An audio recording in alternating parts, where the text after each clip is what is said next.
Iniimbestiga nila po yung confidential funds.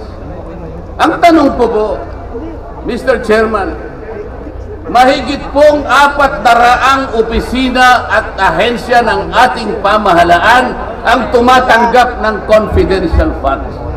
At sila din ay natatawagan ng pansin ng Commission on Audit. Bakit naman isang opisina lang ang pinipilit niyong usisain? Hindi ba masyadong halata namang pamumuliti kaya? Ito po yung gusto nating liwanagin. Hindi po tayo laban sa pag-iimbestiga ng katiwalian. Ilagay po natin sa ayos. Sana man lang kumuha sila ng ilang pang mga bahagi ng opisina na kagaya din ng pagkagamit ng confidential funds, sapagkat ang layunin po raw ay makagawa ng batas. Kung talagang gusto ninyong gumawa ng batas, kasi po in aid of legislation, palagi po ito ang nagagamit, inquiry in aid of legislation. Nasa saligang batas po naman talaga ito. Kaya lang, meron pong limitasyon ang inquiry in aid of legislation. Ano po yung unang limitasyon? Kailangan po meron ka ng nakabalangkas na batas, panukala.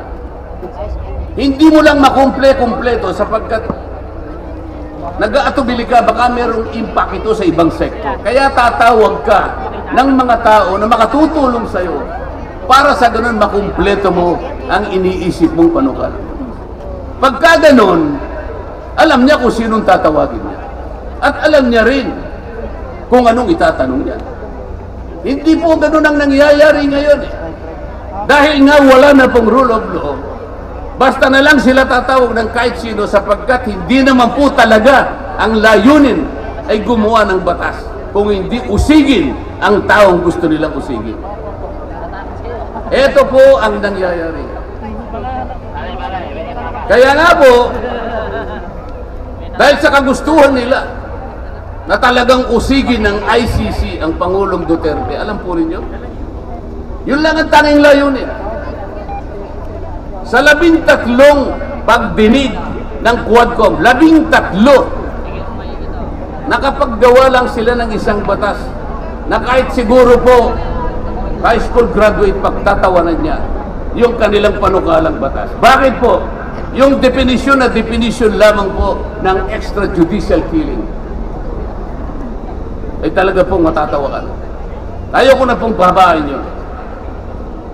Ibig sabihin, ang layunin talaga ay hindi in aid of legislation, kung hindi in aid of prosecution, in aid of persecution.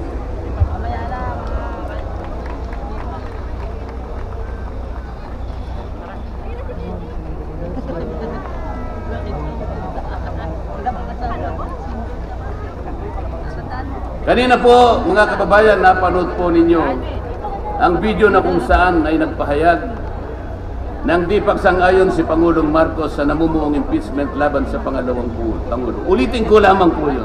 Sabi niya, tumutukoy po dun sa pagsasagawa ng impeachment. This is not important. This does not make any difference to even one single Filipino life. So why waste of this? What will happen if somebody files an impeachment? It will tie down the House. It will tie down the Senate. It will just take up all our time and for what? For nothing. For nothing. Sabi po niya ito, none of this will help improve a single Filipino life. As far as I am concerned, it is a storm in a teacup. It's a tempest in a teacup. Ang ibig sabihin, isang napakaliit na bagay na pinipilit ninyong palakihin. Napakalaki ng problema ng bansa ang hinaharap natin. Ito ang ating atupagin. Ito yung gustong mangyari ng Pangulo ng Republika ng Pilipinas.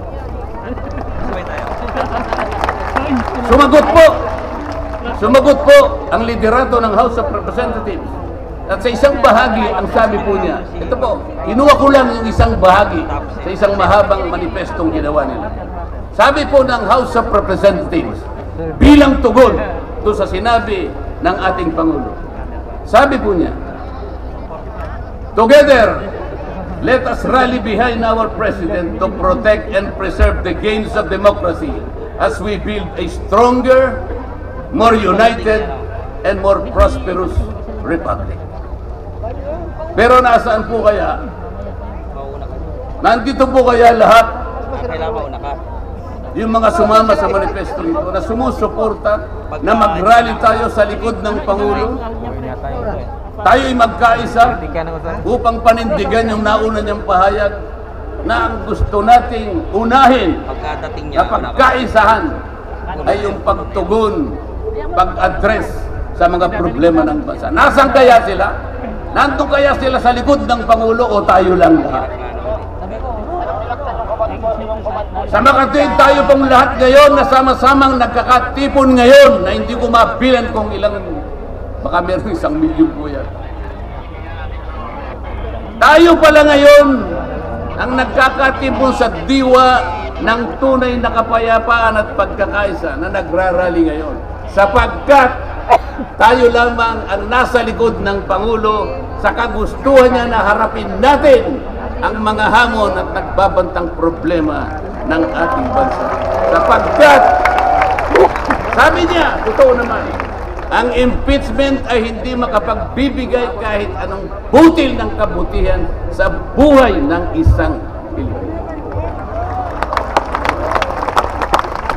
Bago po ako magtapos, ay nais ko pong sipiin dito ang butil ng kaalaman na inalaw sa isang 1957 Nobel ng pamagat ay Atlas Shrugged ni Alice O'Connor, nakilala sa taguring Ayn Rand.